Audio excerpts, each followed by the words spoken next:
So students, after knowing the meaning of non-resident, domestic territory, domestic income and national income, let's see कि अगर हमें domestic income दे रखी है तो national income कैसे काउंट करते हैं। इसका सीधा सा मतलब है जब आप न्यूमेरिकल्स करेंगे तो आपके पास मान लीजिए जीडीपी का फिगर है तो आप इसको कैसे जीएनपी पे कन्वर्ट करेंगे, यानी इस बी को एन में कैसे कन्वर्ट करेंगे। या फिर कई बार ऐसा भी हो सकता है कि एनडीपी है तो एनएनपी पे जाना पड़ेगा और इन बिटवीन और भी ग्रॉस से नेट का भी कंसेप्ट आएगा, मार्केट प्राइस फैक्टर कॉस्ट का भी आएगा। बट अभी हम स्ट्रेस करना चाह रहे हैं कि डी और एन का कन्वर्जन कैसे होता है, डोमेस्टिक और नेशनल कंसेप्ट को आपस में इंटरचेंज कैसे करते हैं। तो एक बार फिर से शॉर्ट में अगर हम डिस्कस करें तो डोमेस्टिक कंसेप्ट के अंदर हमने केवल डोमेस्टिक टेरिटरी को लिया था, एरिया वाइज केवल डोमेस्टिक टेरिटरी को लिया था जो हमने पिछले वीडियोस में क्लियर किया है। जबकि नेशनल कंसेप्ट में हम डोमेस्टिक टेरिटरी और रेस्ट ऑफ द वर्ल्ड यानी एनीवेयर फ्रॉम द वर्ल्ड की बात करते हैं। इधर हम पर्सन वाइज बात करें तो डोमेस्टिक टेरिटरी में नॉन रेजिडेंट और नॉन रेजिडेंट दोनों की इनकम आती है, जबकि नेशनल इनकम में केवल नॉन रेजिडेंट्स की फैक्टर इनकम आती है। अब देखिएगा, अगर आप डोमेस्टिक और नेशनल को शफल करना चाहते हैं तो आपको दो काम करने पड़ेंगे। सबसे पहले आपको ऐड करना पड़ेगा factor income generated by non resident from rest of the world, यानी बाहर से आपकी कंट्री के नॉर्मल रेजिडेंट ने अगर कंट्री के बाहर से कोई इनकम जनरेट करनी है तो आप उसको क्या करोगे, ऐड करोगे अपनी डोमेस्टिक इनकम में, और ऐसा करते ही वो नेशनल की तरफ मूव करने लग जाएगी। जबकि इसी तरीके से आपकी कंट्री से किसी नॉन रेजिडेंट ने कोई इनकम कमाई है तो वो आप माइनस करोगे। फिर से बोल देता हूँ, आपके पास आपकी इनकम का फिगर है, डोमेस्टिक इनकम का फिगर है। अब नेशनल कैसे बनाएंगे, तो सबसे पहले तो अपने उन नॉर्मल रेजिडेंट्स को ढूंढिए जो बाहर से इनकम कमा के ला रहे हैं, जो बाहर से इनकम जनरेट कर रहे हैं, तो उस इनकम को तो ऐड अप कर दीजिए। और आपके यहाँ कोई पर्सन ऐसा है जो किसी दूसरी कंट्री का नॉर्मल रेजिडेंट है, यानी आपका नॉन रेजिडेंट है, तो उसने आपके यहाँ से जो इनकम जनरेट की है वो माइनस कर दीजिए। इसको एक बहुत सिंपल से एग्जांपल से समझाता हूँ मैं, जिससे आपको क्लियर भी हो जाएगा। तो हमारे पास हम एक एग्जांपल ले रहे हैं जिसमें हम दो कैरेक्टर्स को ले रहे हैं। एक कैरेक्टर मैं खुद हूँ, आप मुझे अच्छे से जानते हैं, और एक कैरेक्टर है मिस्टर एलेक्स। एलेक्स जो है मेरे बहुत अच्छे दोस्त हैं और एक जर्मन स्कूल में वो भी एक टीचिंग का जॉब करते हैं। We are having a good bond between each other और हम बहुत बार सब्जेक्ट रिलेटेड डिस्कशंस भी करते हैं। तो किसी टाइम पे उनके इंस्टीट्यूशन और हमारे इंस्टीट्यूशन के बीच में एक कोलैबोरेशन हुआ, जिसके हिसाब से अभी जो ऑनलाइन टाइम पीरियड हो रहा है या क्लासेस का शेड्यूल चल रहा है, उसके हिसाब से हुआ कि कुछ जर्मन उनके स्कूल के टीचर्स हमारी कंट्री के स्टूडेंट्स को ऑनलाइन क्लासेस देंगे और हमारी स्कूल के कुछ टीचर्स उनको क्लासेस देंगे। तो इसी तरीके से मिस्टर एलेक्स भी इकोनॉमिक्स के टीचर हैं, तो कुछ दिन के लिए मिस्टर एलेक्स ने आपको क्लासेस दी और मैंने अपनी क्लासेस उनके स्टूडेंट्स को दी। अब समझिएगा, इसमें दो कैरेक्टर्स हैं, एक है मी यानी मैं और एक है मिस्टर एलेक्स। अब समझिएगा, सबसे पहली बात, भले ही हम दोनों दूसरी क्लासेस को मिस्टर एलेक्स आपको पढ़ाने के लिए ऑनलाइन वर्किंग कर रहे हैं और मैं उनके स्टूडेंट्स को पढ़ाने के लिए ऑनलाइन वर्किंग कर रहा हूँ, लेकिन सबसे पहले हम डिसाइड कर लेते हैं कौन कहाँ का नॉर्मल रेजिडेंट है। तो सबसे पहले मैं जो हूँ वो नॉर्मल रेजिडेंट हूँ इंडिया का, और अगर मैं इंडिया का नॉर्मल रेजिडेंट हूँ तो अभी हमने डिस्कस किया था कि मिस्टर एलेक्स कहाँ से, जर्मनी से है। मैं जर्मनी के लिए नॉन रेजिडेंट हो गया,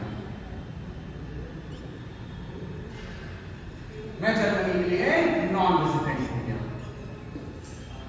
अब मिस्टर एलेक्स जो है वो नॉर्मल रेजिडेंट है जर्मनी के, जबकि वो इंडिया के लिए नॉन रेजिडेंट है। अब सबसे पहली बात डिस्कस करते हैं, इंडिया अपनी डोमेस्टिक इनकम काउंट करने आ रहा है। अब समझिएगा, यहाँ एक इनकम चार्ट है। मैंने कुछ salary SMPS Shri Mahesh public school से, जहां मैं करंटली एम्प्लॉयड हूँ, वहां से जनरेट की, और कुछ सैलरी मेरे को जर्मन स्कूल से मिली जिसके साथ मेरा कोलैबोरेशन हुआ है, जिसमें मिस्टर एलेक्स भी वर्क करते हैं, मेरे बहुत अच्छे मित्र हैं, बहुत अच्छे दोस्त हैं। तो मैंने दो जगह से इनकम जनरेट की, एक एसएमपीएस से सैलरी मैंने ली और एक मैंने उस जर्मन स्कूल से सैलरी जनरेट की। इसी तरीके से मिस्टर एलेक्स ने दो जगहों से सैलरी जनरेट की, salary from German school and salary from SMPS. Salary wages and salary वाला कॉलम आ गया, कंपनसेशन ऑफ एम्प्लॉइज वाला कॉलम आ गया, तो अपने आप ही आपको समझ में आ गया फैक्टर इनकम है। अब देखिएगा, सबसे पहले जब इंडिया अपनी डोमेस्टिक इनकम जनरेट करेगा तो हमने इसमें कहा था इसमें नॉर्मल रेजिडेंट और नॉन रेजिडेंट दोनों की इनकम आएगी। यानी सबसे पहले इंडिया में माय सैलरी फ्रॉम एसएनपीएस इसमें काउंट हो गई क्योंकि इंडिया में जनरेट हुई, प्लस मिस्टर एलेक्स की सैलरी जो एसएनपीएस से उनको मिली वो भी यही काउंट हुई। रिमेंबर हमने डिस्कस कर लिया था कि मिस्टर एलेक्स इंडिया के नॉर्मल रेजिडेंट नहीं है, लेकिन ध्यान करो मैंने आपको समझाया था डोमेस्टिक कंसेप्ट या डोमेस्टिक इनकम में मैंने आपको समझाया था कि चाहे आप नॉर्मल रेजिडेंट हो चाहे आप नॉन रेजिडेंट हो, आपकी डोमेस्टिक इनकम में कैलकुलेशन होगी। तो इंडिया जब अपनी डोमेस्टिक इनकम कैलकुलेट करेगा तो उसमें दोनों सैलरीज जो एसएनपीएस से जनरेट हुई है, क्योंकि एसएनपीएस जो इंडियन डोमेस्टिक टेरिटरी का पार्ट है, तो उससे नॉर्मल रेजिडेंट को जो सैलरी मिली और नॉन रेजिडेंट को जो सैलरी मिली दोनों चाहिए। अब अगली बात, जब जर्मनी अपनी डोमेस्टिक इनकम जनरेट करेगा या जर्मनी अपनी डोमेस्टिक इनकम कैलकुलेट करेगा तो इस समय क्या होगा, सबसे पहले मिस्टर एलेक्स जो नॉर्मल रेजिडेंट है जर्मनी के, उनको जो सैलरी जर्मनी के स्कूल से मिली, जर्मनी के स्कूल से मिली वो सैलरी वहां की डोमेस्टिक इनकम में काउंट होगी, प्लस मुझे जो सैलरी जर्मन स्कूल से मिली वो भी यही काउंट होगी। भले ही मैं वहां का नॉन रेजिडेंट हूं, लेकिन मैंने आपको बताया था कि आप जब डोमेस्टिक इनकम का कंसेप्ट उठाते हैं तो डोमेस्टिक इनकम के कंसेप्ट में आपके चाहे आप नॉर्मल रेजिडेंट हो चाहे आप नॉन रेजिडेंट हो कोई फर्क नहीं पड़ता, डोमेस्टिक टेरिटरी से इनकम जनरेट होनी चाहिए। तो यहां तक तो हो गया डोमेस्टिक टेरिटरी। अब डोमेस्टिक इनकम हो गया, ठीक है। अब जैसे ही हम नेशनल की तरफ शफल करने जाएंगे तो सबसे पहले हमने क्या बोला, factor income generated by normal resident from rest of the world. मैं इंडिया का नॉर्मल रेजिडेंट हूं और मैंने रेस्ट ऑफ द वर्ल्ड से एक इनकम जनरेट करके जर्मनी से एक इनकम जनरेट कर ली, जर्मनी से मैंने वेजेस या सैलरीज उठा ली। तो सबसे पहले क्या होगा, जब हम इंडिया की नेशनल इनकम की कंसेप्ट उठाएंगे तो सबसे पहली बात माय सैलरी फ्रॉम एसएनपीएस तो है ही है, माय सैलरी फ्रॉम एसएनपीएस तो इसमें आई जाएगी, लेकिन अब इसमें एक सैलरी वो आएगी जो मुझे जर्मन स्कूल से मिली है। तो जो जर्मन स्कूल से मेरी सैलरी है वो भी यहां पे आएगी। अब ये कौन से पॉइंट से आया, इस वाले पॉइंट से आया, पॉइंट नंबर 1 से आया, पॉइंट नंबर 1 से आया जिसको मैं स्टार मार्क कर रहा हूं।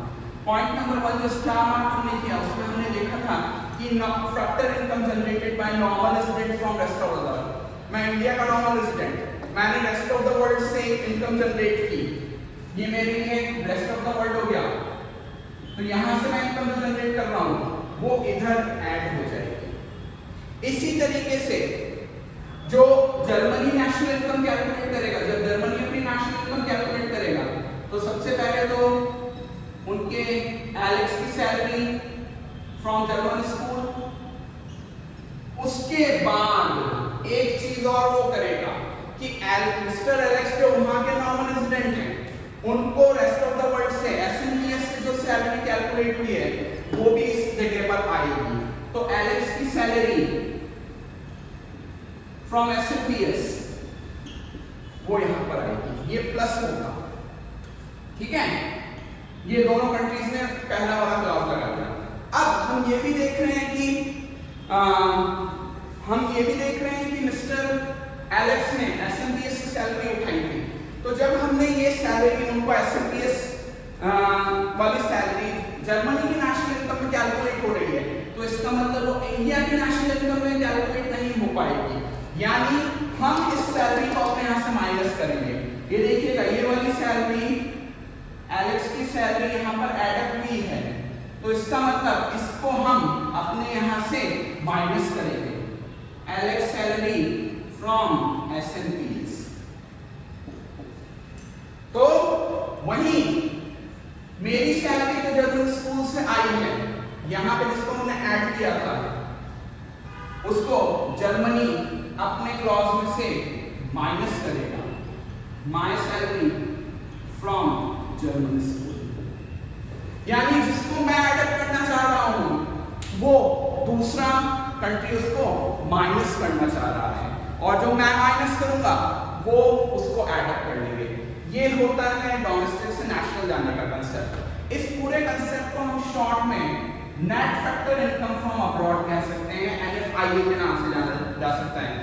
ये प्लस होगा, डोमेस्टिक इनकम में पॉइंट नंबर 1 प्लस हो जाएगा और पॉइंट नंबर 2 माइनस हो जाएगा। तो उससे हमें मिलेगी net factor income from abroad. Equation form में लिख देता हूं, net factor income from abroad, जिसको हम शॉर्ट में NFIA कहते हैं। तो उसमें domestic income plus point number 1 minus point number 2, तो आपको नेशनल इनकम का कंसेप्ट मिल जाएगा। So this is how we convert domestic income into national income.